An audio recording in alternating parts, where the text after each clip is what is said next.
In this lesson I'm going to show you how the cue ball exactly reacts after hitting the rail when adding left or right spin.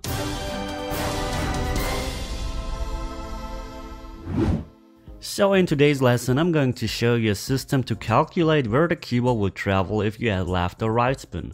First I'm going to introduce the Chimp training cue ball that I will use in this lesson.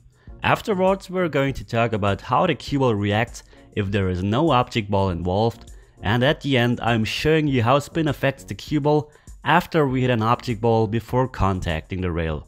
So let's start.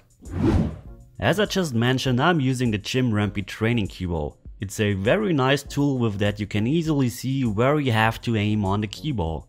If for example I'm telling you to add half a tip of right in English, this would for example look like this. And another great thing about this ball is that after you hit the cue ball, you will see a chalk mark. So you can also use this ball to compare if you actually hit the cue ball where you aimed. For example, a student of mine struggled with backspin, so we used the ball and figured out that he actually hits way above his aiming point. So how does spin affect the cue ball path after contact with the rail? It's actually pretty simple if there is no object ball involved. We're going to divide the cue ball into aiming points of half a tip, and this half a tip equals 1 diamond. So if we go half a tip to the right, the cue ball will hit 1 diamond to the right. If we add 1 tip, the cue ball will hit 2 diamonds to the right.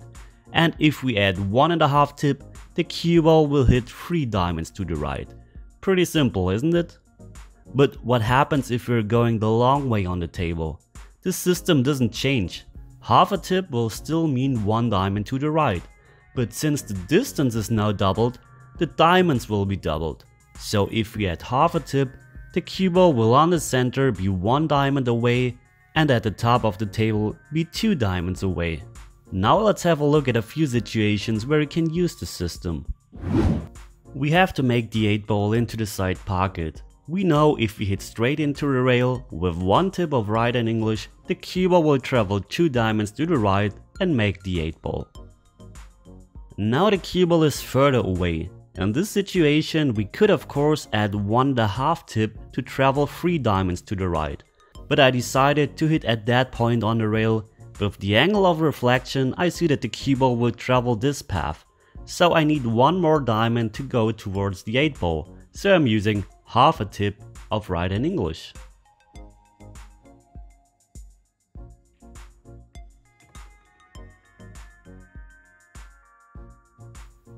And here the angle of reflection will bring me 1 diamond too far. So I'm using half a tip of left hand English to subtract 1 diamond.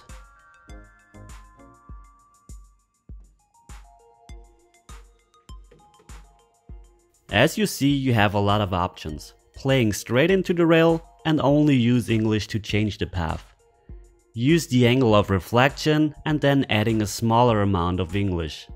Or even shorten the angle of reflection by using inside English. The only thing you really have to know for this system to work is the angle of incidence and reflection, and that half a tip equals 1 diamond when you travel half the table. That's it. Pretty simple, isn't it?